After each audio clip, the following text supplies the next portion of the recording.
After making some upgrades and repairs to the Biscayne, Kenny and I finally got an opportunity to take it out and test it on the street. After installing a new ATM carburetor, having the transmission rebuilt by Extreme Automatics, and modifying the throttle linkage so that it gets wide open throttle, Kenny and I have uncovered yet another problem. While making a wide open throttle pass, the Biscayne is running out of fuel midway through second gear. Now previously the car was shifting at 3,800 RPM, and with the 650 vacuum secondary carburetor, the fuel system didn't have any problems keeping up. But now that we've got this new ATM 750 on it, this 5/16 fuel line and stock fuel pump just aren't able to supply enough fuel for the demand. Now thankfully we found this out before the kids got home from Florida, because I've already locked in a grudge race with the Krautwagen, although it wouldn't have made much difference because the weather has been anything but favorable. We've had some pretty heavy rain and strong wind over the weekend that's kept hot rodding activities to a minimum. However, I did manage to do some yard work and got the grass cut before it rained. Things are starting to green up around the house, and it won't be long before it's time to break out the weed eater and start pulling weeds in the flower bed and spraying for weeds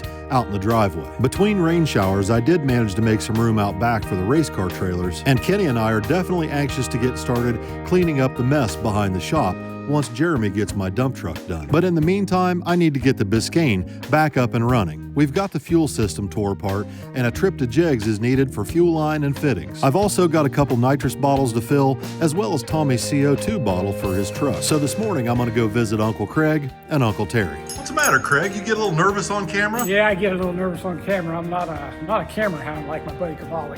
Ooh, he's a natural. That he is. Craig and Allison's dad, Jeff, went to college together and have known each other a long time. Remember the other day when I was in here, like 2 days ago, and I said, if things don't turn out right, I'd come back and see you? Yes, sir. I'm back to see you. I saw that. I watched the video. Oh, well, I haven't actually had to race the Krautwagen yet, but Yes. testing did not go as well as I would hope. Well, I think this will solve it. I hope so. Yeah, 'cause what I saw, I don't know how the car's running at all. Kenny sent me to Jegs with an itemized list of things he wanted for the Biscayne, which included a set of chrome valve covers. Although replacing them isn't a high priority for me right now, according to Kenny, they need put on as soon as possible.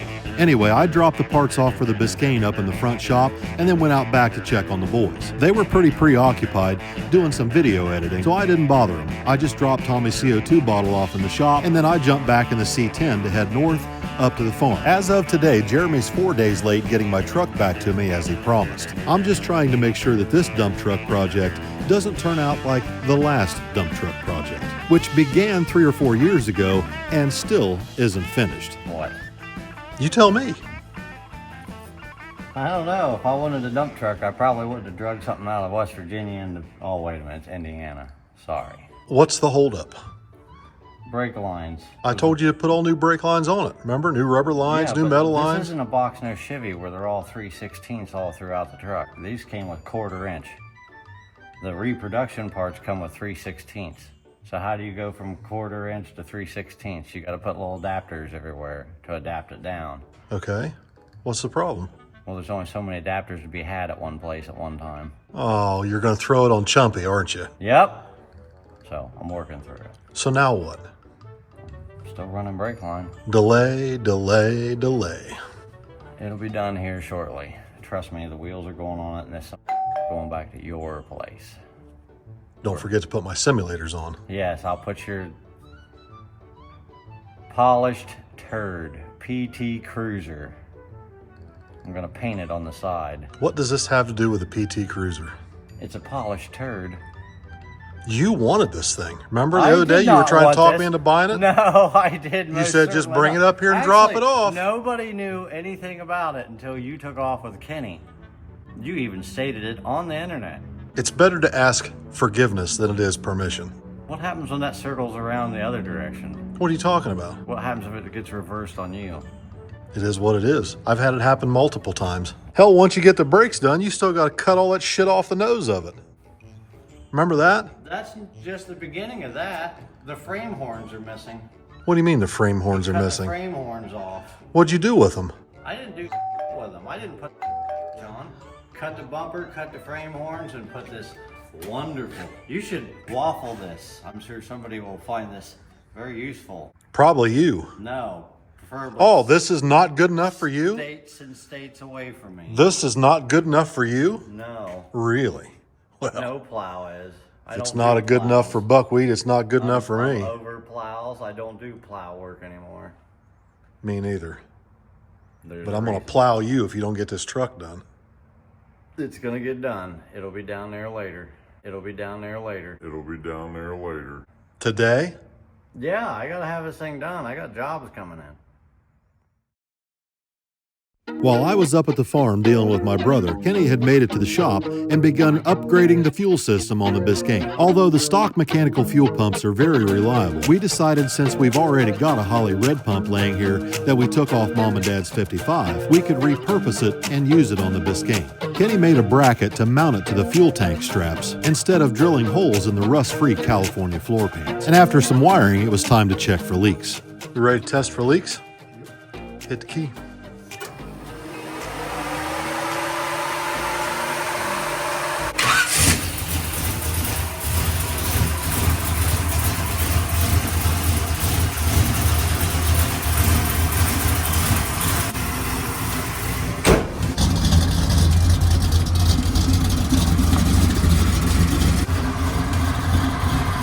Once we checked the car over for leaks, it was time to take it for a test run up the road.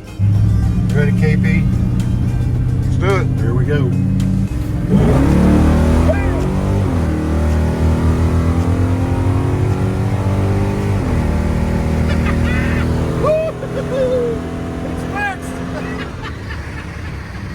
She didn't run out of fuel. Didn't run out of fuel that time. Our initial test drive was a huge success. However, I still want to know what this car runs in the quarter mile. So we brought the draggy along to see what this thing runs. All right, here we go.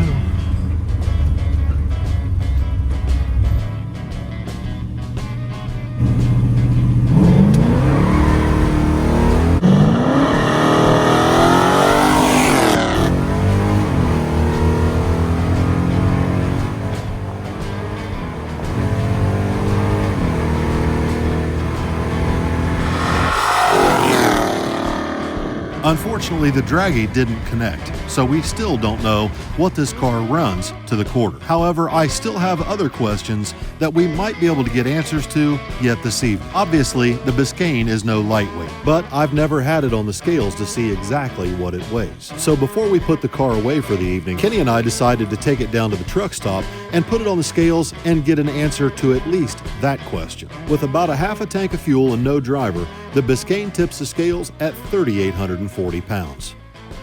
Great success, Mr. Powers. Great success. She ran really good. That car drives good too, doesn't it? Yeah, really good. For the big old boat it is. Yeah.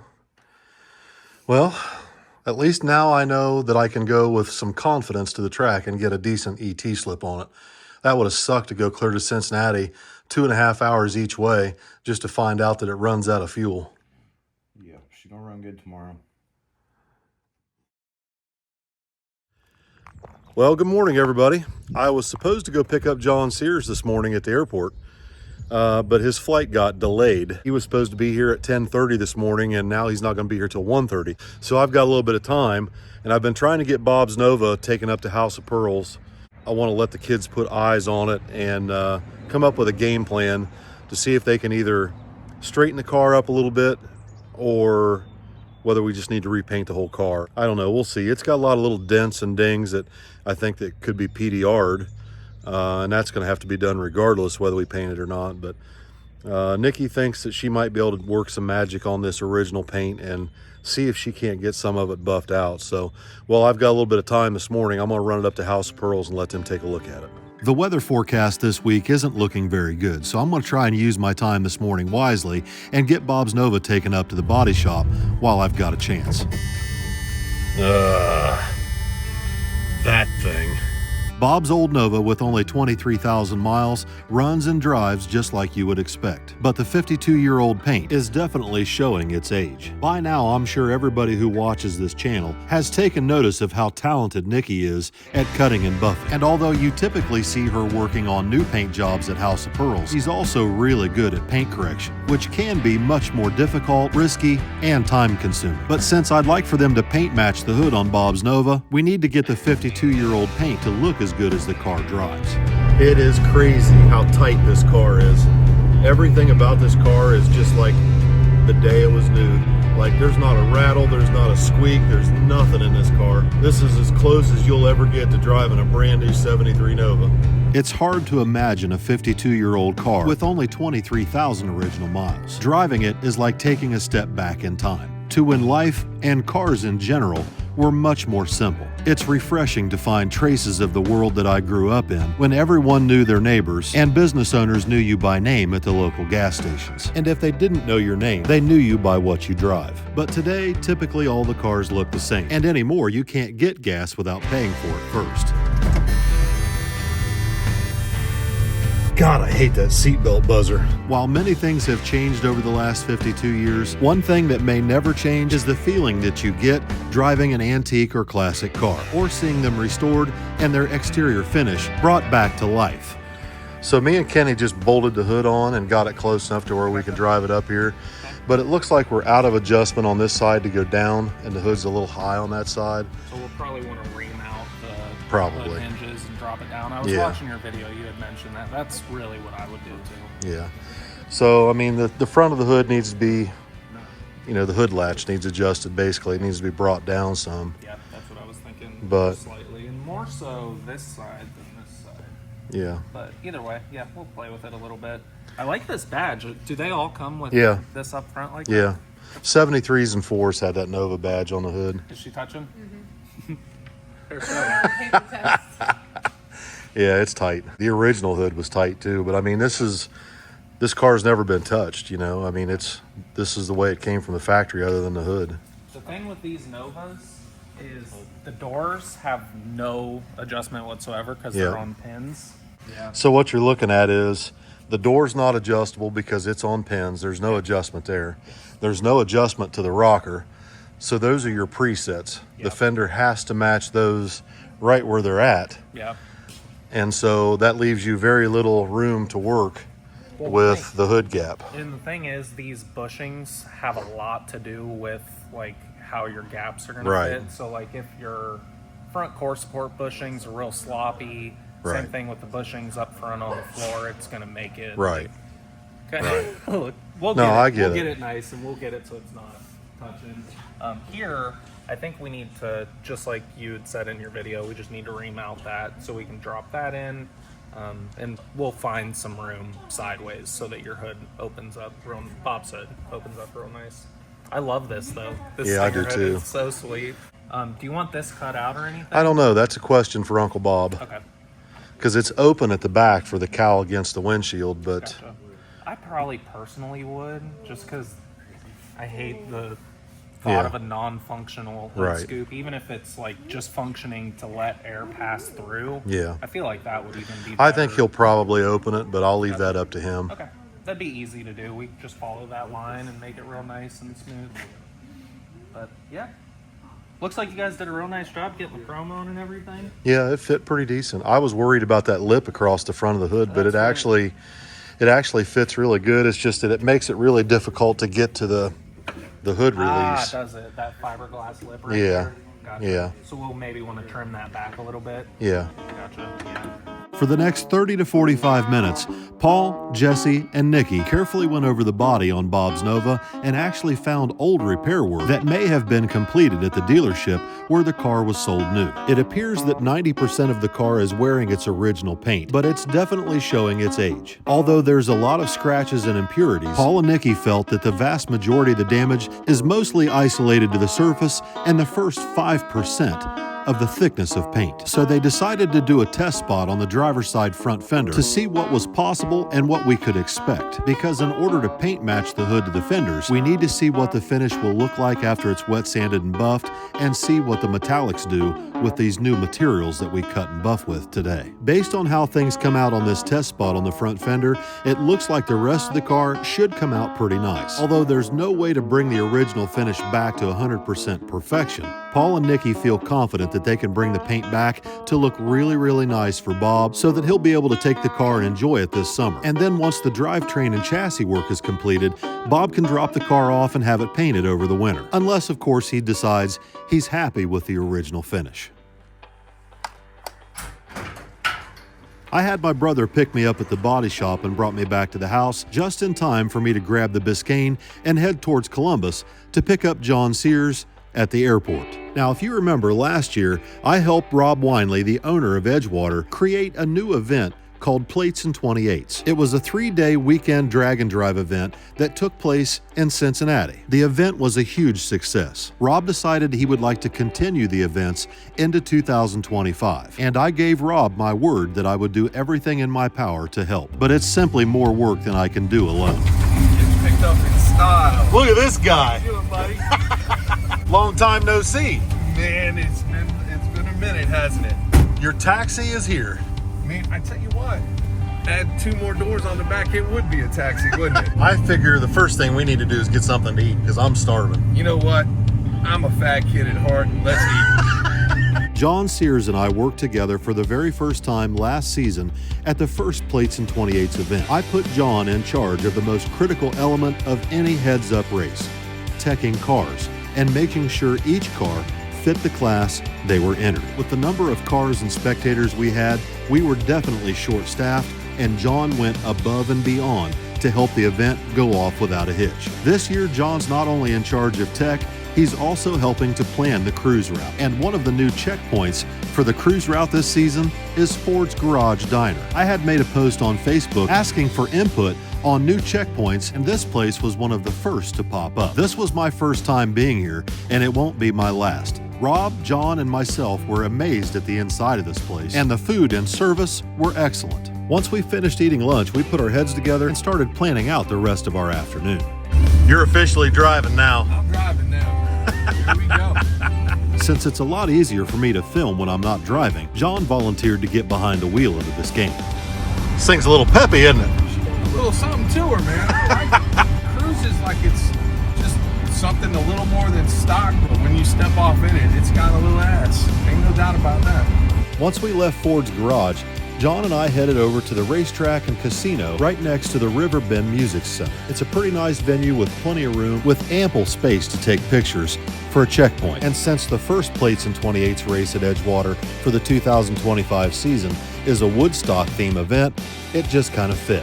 We've got one more stop that we wanted to make today, and it requires us to travel across the Ohio River into Kentucky, then back into Ohio, through downtown Cincinnati, across the Ohio River again, back into Kentucky. I actually came across this checkpoint last fall. It's actually in the city of Covington, Kentucky, and it's called DeVoe Park. Once you hop off 71 South, it takes about 35 minutes to climb to the top of the hill. But once you get to the top, you'll completely understand why I wanted this to be one of the checkpoints on my cruise route. It provides a breathtaking view of downtown Cincinnati. We plan to combine some new checkpoints this year with old ones from last year, such as the Roebling Bridge, 10 Soldier race cars, and of course, the Cincinnati Union Terminal train station and museum, and a handful of other checkpoints that we didn't have time to visit while we're here today.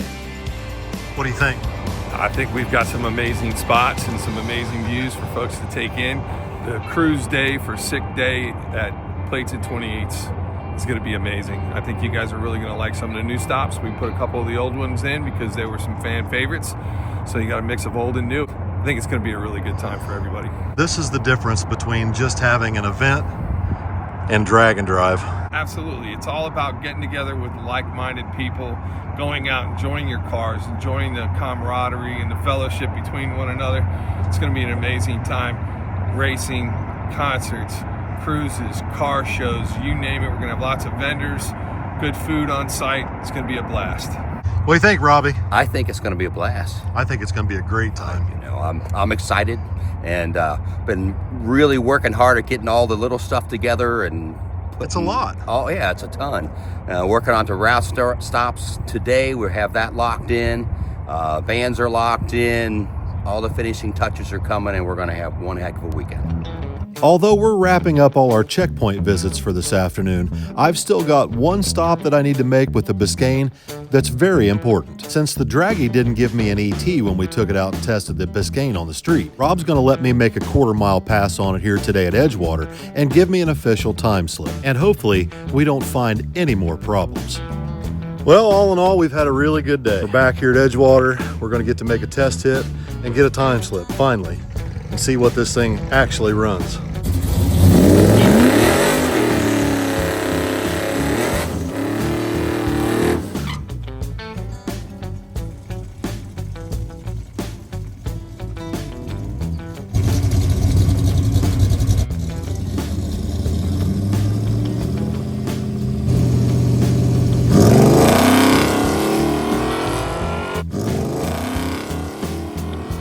So here we are again with good news and bad news. The good news is the car made a full quarter-mile pass under power without any major problems. However, as the car neared the end of second gear and went through the quarter-mile finish line, I could tell that it was right on the edge of valve float. Although you couldn't hardly hear it in the video, I could hear it in the car and I could feel it in the drivetrain. Although 1270 at 105 isn't bad for a standard 23-degree pump gas small block Chevy and a car weighing over 4,000 pounds, its limited RPM range means that nitrous is completely out of the question. You said 92, Yeah. and you said probably low 80 in the 70s, and it went 70 flat at 105.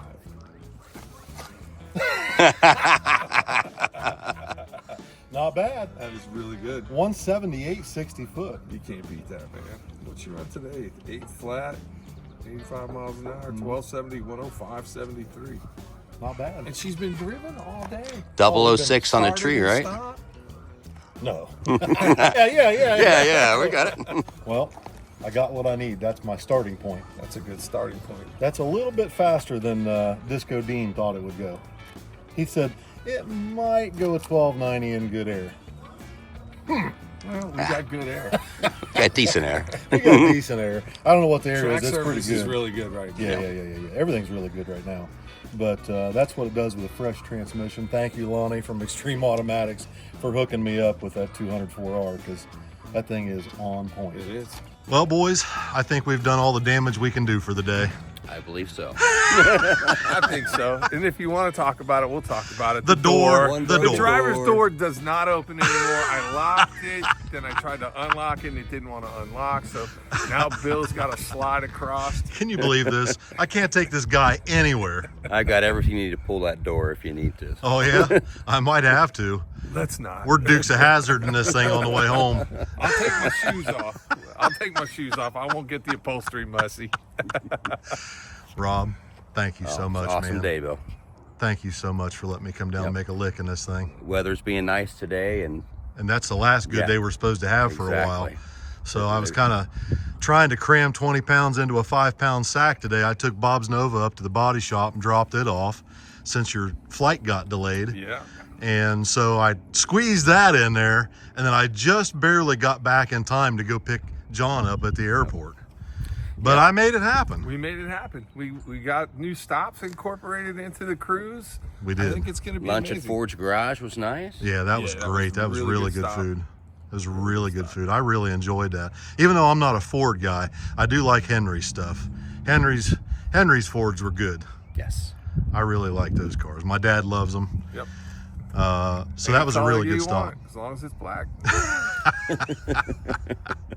Well, you ready to head home? Yeah, man. At least back to the hotel until I got to get up at dark 30 again. That's right. He's running on very little sleep. He got up at what, 1:30 this morning? 2:30 this morning to hop on a plane. Yep. That did not materialize. So with a 3-hour delay and the extra flight, and rather than going to LaGuardia, we wound up in Detroit and then back to Columbus. And yeah, it's one of those days. But you know what? At the end of the day, We're having fun. Oh, we had a We blast love what today. we do, and there's a lot of people that would love to be able to do what we do. A lot of worse things than what we did today. Yes, yes. Well, let's head home in this thing. All right. And driving. I've got a couple days worth of editing to do now. Rob, thank you so much, No man. problem, Bill. I appreciate you very much. Looking forward to this, April 24th. Is that right? Yep, Yes, April sir. 24th to April 27th. To the 27th.